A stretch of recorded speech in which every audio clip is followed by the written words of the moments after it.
Gérald Darmanin, le ministre français de la Justice, va effectuer un voyage de 24 heures stratégique et très sensible à Alger. Gérald Darmanin ira voir Abdelmajid Tebboune. Pourquoi? Parce qu'il y a une feuille de route. Le dossier MRDZ qui pourrit les relations entre l'Algérie et la France, l'affaire Christophe Glaise et MRDZ. Le deal qui est en cours de négociation, c'est que les autorités françaises remettent en liberté Smaïn Redjeb. Smaïn Redjeb est l'agent du consulat d'Algérie Créteil qui est emprisonné et placé en détention. Et il sera remis en liberté en attendant qu'il soit jugé. En contrepartie de cette libération, les autorités algériennes acceptent de remettre en liberté Christophe Glaise et lui permettent de quitter l'Algérie et de le gracier à travers une grâce présidentielle d'Abdelmajid Tebboune. Voilà le deal qui est en cours de négociation et qui devra être scellé et définitivement conclu lors de la visite de Gérald Darmanin. Et c'est la solution qui a été trouvée pour baisser la tension entre les deux pays et pour permettre à la fois au régime Tebboune de ne pas sortir humilié. Et ce deal permettra aussi à la France de laver son honneur et de récupérer Christophe Glaise. La remise en liberté de Smaïn Redjeb ne signifie pas pour autant que le dossier MRDZ sera enterré.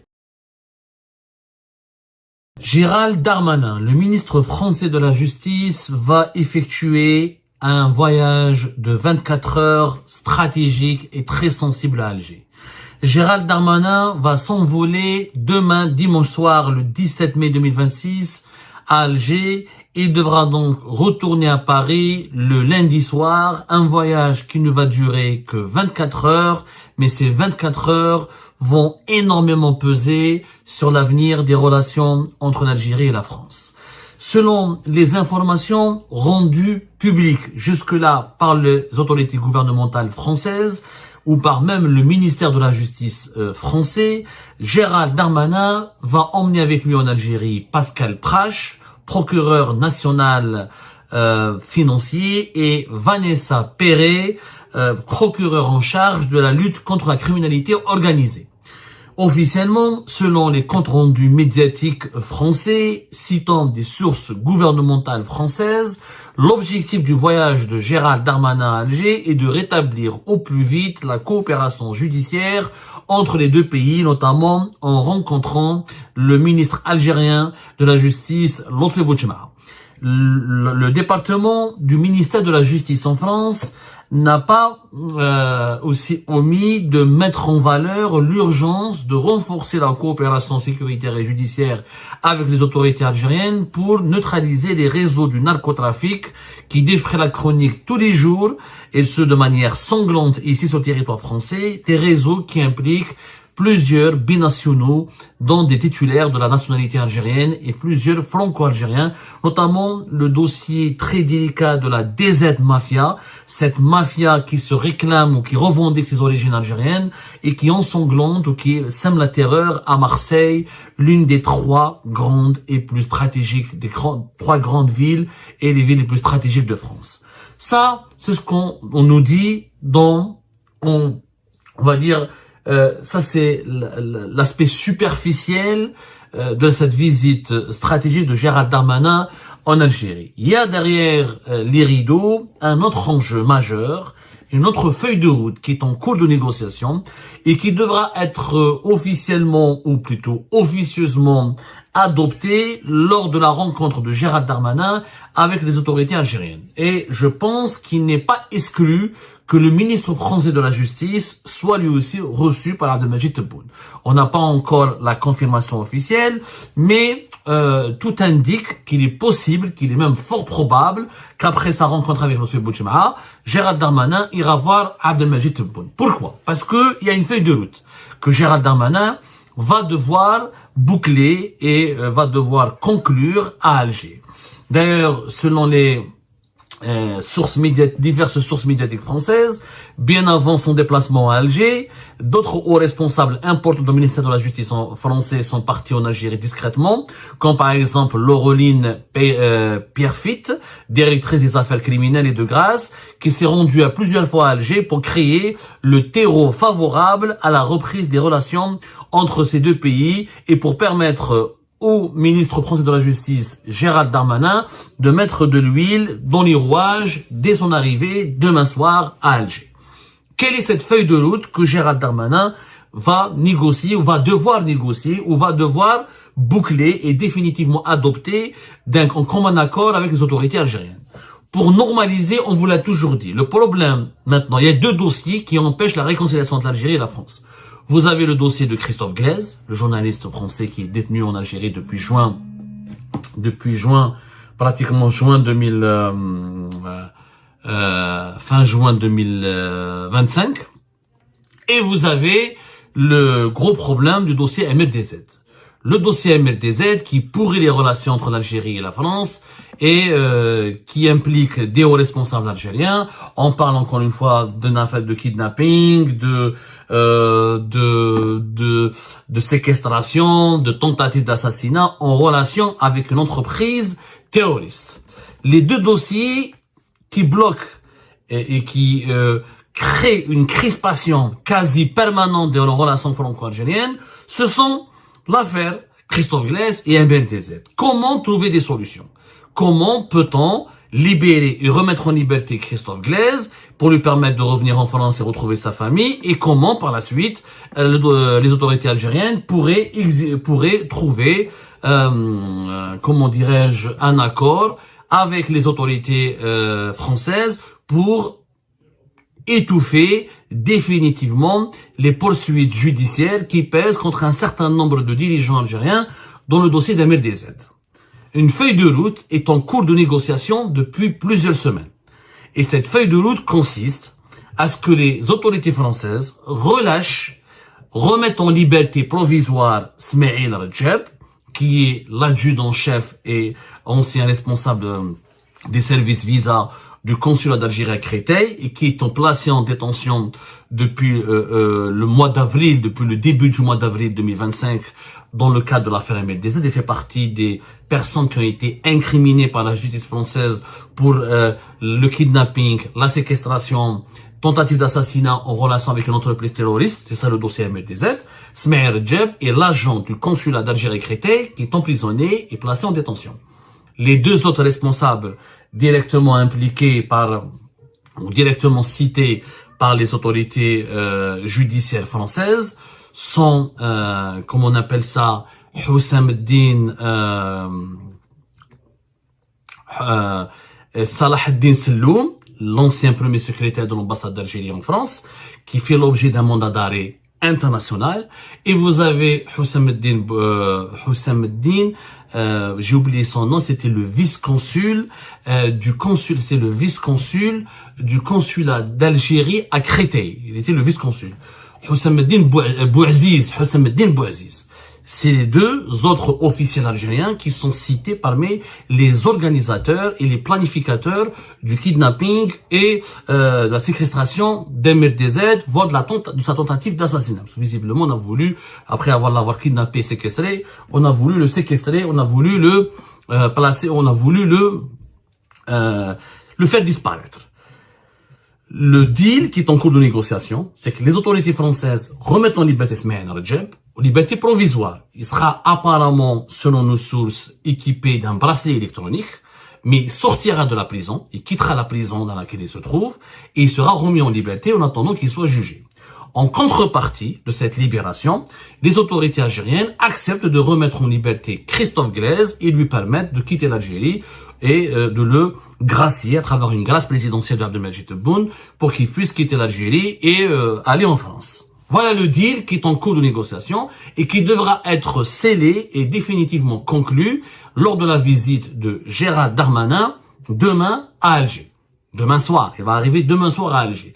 Les entrevues officiellement devront commencer à partir de lundi dès les premières heures de la matinée. Et Gérald Darmanin, il y a une urgence tellement il est sous la pression d'aboutir à un accord, de conclure un accord très rapidement avec les autorités algériennes, qu'il ne va pas rester plus longtemps. Il est obligé de ne pas rester très longtemps. C'est pour ça qu'il se doit de conclure un accord dès lundi. Déjà, l'accord est déjà sur la table. En réalité, cette feuille de route, elle est déjà sur la table d'Abdelmadjid Tebboune. Elle a déjà été sur le bureau de Emmanuel Macron. Et comme je vous disais, déjà des hauts responsables du ministère français de la Justice qui sont déplacés à Alger pour parler avec les interlocuteurs algériens en toute discrétion pour proposer sa solution. Et c'est la solution qui a été trouvée pour baisser la tension entre les deux pays et pour permettre à la fois au régime Tebboune de ne pas sortir humilié, d'arracher un compromis à la France, d'arracher une concession importante à la France, qui est la remise en liberté de, comment il s'appelle, de Smaïl Rajab, et ce deal permettra aussi à la France de laver son honneur et de récupérer Christophe Glaise, qui est en détention depuis fin juin 2025 et qui est considéré comme un otage. D'ailleurs, le régime Tebboune le considère comme un otage puisqu'Abdelmadjid Tebboune n'a pas voulu le libérer, n'a pas voulu le gracier. Il a été condamné une première fois à 7 ans de prison ferme le 29 juin 2025.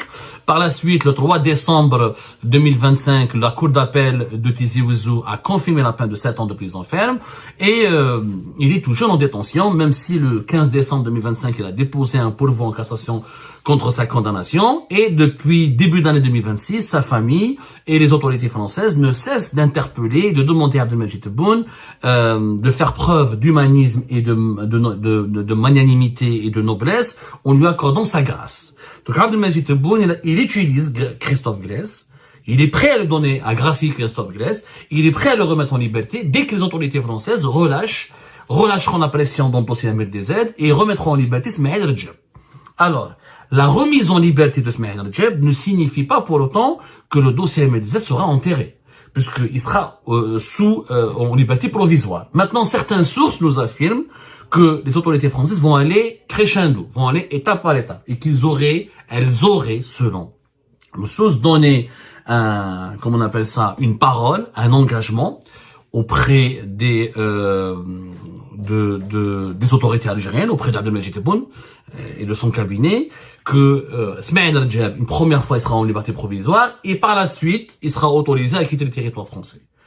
Mais ça, je prendrai ces informations au conditionnel, parce que quand quelqu'un est placé sous contrôle judiciaire en France, il ne peut pas, il faudra beaucoup de temps pour que les dispositifs ou les dispositions ou le dispositif du contrôle judiciaire soient revus et soient modifiés. Il faut du temps, il faut au moins plusieurs mois.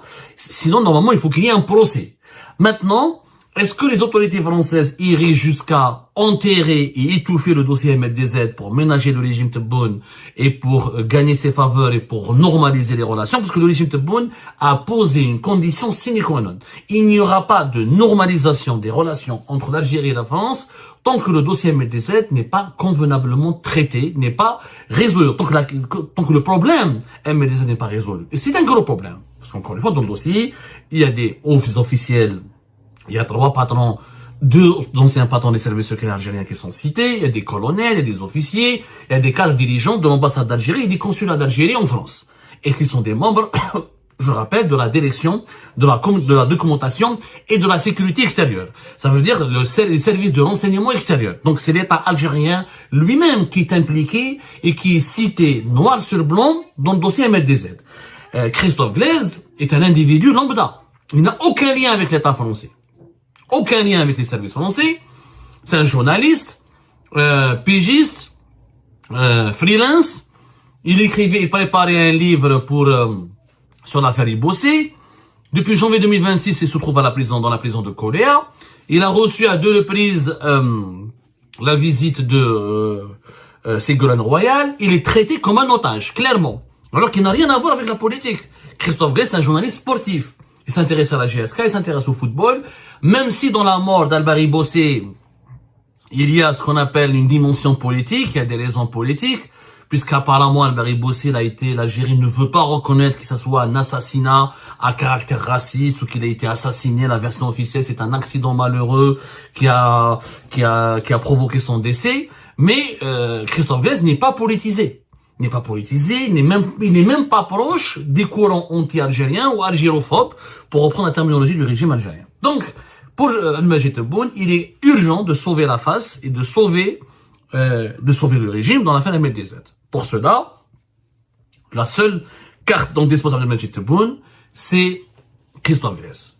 Christophe Glaise devra être libéré dans les prochains jours si les autorités françaises appliquent et approuvent cette feuille de route, à savoir la remise en liberté de Smaïl Rajab. Cette feuille de route, clairement, elle est favorable au régime Tebboune pour le moment. Elle est favorable.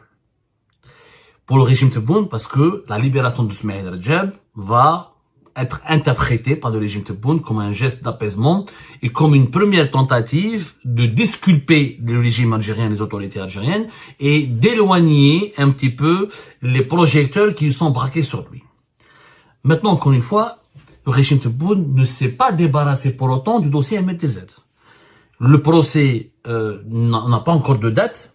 C'est le procès MLDZ, on est au mois de mai 2026. Je rappelle que Emmanuel Macron et l'administration actuelle, l'establishment actuel en France, qui est au pouvoir, il entame sa dernière année.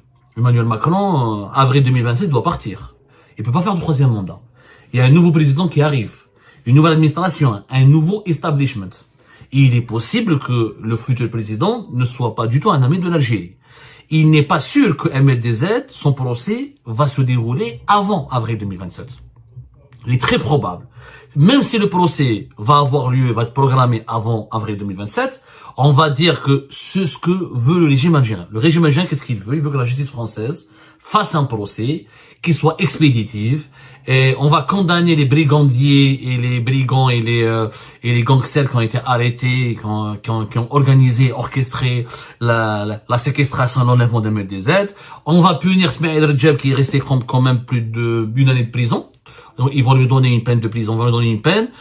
Il a déjà fait plus d'une année de prison. Peut-être qu'ils vont le condamner à 4 ans, à 5 ans de prison avec un an ferme déjà, et le reste, ça sera du sursis. Et le régime algérien espère que ce sera une affaire qui passera, on va la traiter de façon superficielle, les noms des hauts responsables algériens seront épargnés, les mandats d'arrêt internationaux que la justice française veut lancer contre des responsables des services secrets algériens vont être abandonnés, et on va clôturer le dossier de cette manière. Après, ce dossier sera classé dans un tiroir et on n'en parle plus. Ça, c'est le rêve, c'est l'objectif pour lequel travaille le régime algérien. Aujourd'hui, le régime Tebboune, sa seule priorité est désamorcer la bombe qui est l'affaire MLDZ. Pour la désamorcer, il exerce toutes les pressions possibles et imaginables à travers Christophe Glaise pour trouver un traitement politique à cette affaire, qui est une affaire judiciaire. Troisième élément qui reste un élément que le régime algérien ne contrôle pas, que le régime Tebboune ne contrôle pas, c'est l'attitude des juges. Les juges français sont très indépendants. Même s'ils composent des fois avec le pouvoir politique, même s'ils subissent, ça leur arrive de subir des pressions politiques, même si quelquefois ils ont une approche, ils peuvent avoir une approche politique, mais ça reste que le parquet national antiterroriste, c'est une juridiction très dure, très sévère et très indépendante. D'ailleurs, le président du parquet national antiterroriste, en France, il a cité l'Algérie la dernière fois, comme ayant un dossier, comme étant un État qui est lié à une affaire de terrorisme d'État en France. Ça s'est passé il y a de cela à peine un mois. Et selon, Olivier Christen, c'était au début du mois d'avril 2026. Voilà. C'était, quand il a fait une déclaration au début du mois d'avril 2026, dans laquelle, Olivier Christen parle de 8 enquêtes en cours visant notamment l'Iran, la Russie et l'Algérie pour des affaires de terrorisme d'État, c'est-à-dire des actions terroristes projetées ou préparées sur le sol français et qui ont un lien direct avec des organismes gouvernementaux ou des organismes officiels liés à l'Iran, à la Russie et à l'Algérie. Et à l'époque, le président, le patron du parquet national antiterroriste, aurait fait, selon nous, sur cette déclaration pour justement gérer les pressions qu'il subit dans l'affaire MLDZ. Parce que les politiques français ont envie de régler le problème. Les politiques français ont envie de régler le problème. Ils ont envie de le résoudre et ils ont envie de le traiter définitivement. Ils ont envie de trouver une solution. Les politiques français, ça ne les arrange pas d'avoir des rapports envenimés avec l'Algérie. Pour des raisons qui peuvent se comprendre. Parce que l'Algérie est un partenaire important et incontournable dans la coopération judiciaire et sécuritaire. Sauf que les Français se retrouvent avec l'affaire MLDZ sur les bras. Et les juges sont indépendants. Il y a des preuves. Il y a des traces matérielles. Il y a des indices. Comment se débarrasser de l'affaire MLDZ? Ça va être très difficile. Ça va être extrêmement difficile de se débarrasser de l'affaire MLDZ. Parce qu'à un moment donné, il faut rendre un verdict. Il faut organiser un procès. Il faut punir des gens. Est-ce qu'on va punir que les gangsters et éluder les responsabilités algériennes? Est-ce qu'on va dire qu'il n'y a pas eu de preuves matérielles qu'il y a des responsables algériens derrière ce rapt, alors que depuis le début de l'affaire Ahmed Dezed, il y a des révélations dans la presse, citant des sources judiciaires, il y a même un mandat d'arrêt international qui vise à un ancien responsable de l'ambassade d'Algérie en France. Donc on peut pas conclure à la fin, finalement l'État algérien n'y est pour rien. Le régime algérien finalement n'a aucun lien direct ou indirect avec cette affaire. L'opinion publique, ni les juges ne pourront accepter une telle conclusion, ou ne pourront se résoudre à rendre un tel verdict. Que faut-il faire alors? C'est la grande inconnue. Pour le moment, les autorités françaises optent pour une stratégie de l'apaisement. On calme on essaie de rassurer Abdelmajid Tebboune, on essaye de le ménager, on essaye de le fournir des gages des promesses et des gages comme quoi il sera pas mêlé, comme quoi il y aura pas de montée en tension, d'exploitation politique de ce dossier, et comme quoi on ne veut pas incriminer forcément sa personne ni son régime dans cette affaire. On essaye en tout cas de gérer. C'est une stratégie de gestion. C'est une stratégie de gestion. Les autorités françaises essayent de gérer Abdelmajid Tebboune, de le gérer pour essayer de calmer ses ardeurs, calmer sa nervosité et éviter ses crises de nerfs. Parce que les relations franco-algériennes en ce moment sont marquées par des excès d'humeur et les conséquences des crises de nerfs d'Abdelmajid Tebboune, qui lui, il veut absolument forcer la France à accepter une concession très lourde, qui est de dévoyer un processus judiciaire en cours et de reconnaître ou de donner ou de d'étouffer carrément le dossier, et de bloquer de bloquer l'instruction judiciaire et de détourner les investigations judiciaires de leur chemin et de leur route pour empêcher que la vérité éclate, pour empêcher que le curseur de la justice française ne se positionne ou ne soit placé sur la tête de certains dirigeants importants au plus haut sommet du régime Tebboune, ce qui va incriminer directement ou indirectement Abdelmajid Tebboune en personne. Gérald Darmanin aura donc, durant ces prochaines 24 heures, de dimanche soir jusqu'à lundi soir, il aura la lourde tâche de convaincre le Tebboune d'accepter cette feuille de route, qui consiste à mettre uniquement en liberté provisoire,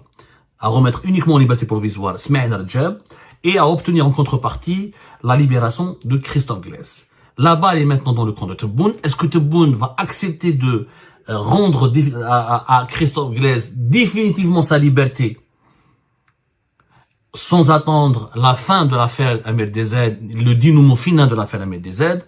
Ça, on aura cette question lundi soir, parce qu'il y a une autre source qui nous dit qu'il est probable que Tebboune accepte de gracier, ou de remettre, pas de gracier, de remettre en liberté Christophe Glaise, mais de le garder encore sur le territoire algérien et de ne pas l'autoriser à quitter le territoire algérien jusqu'au dénouement final dans l'affaire Ahmed Dezed. Ce qui confirme encore une fois ce qui confirme la posture d'otage, je dis bien la posture d'otage, dans laquelle se trouve le pauvre Christophe Glaise.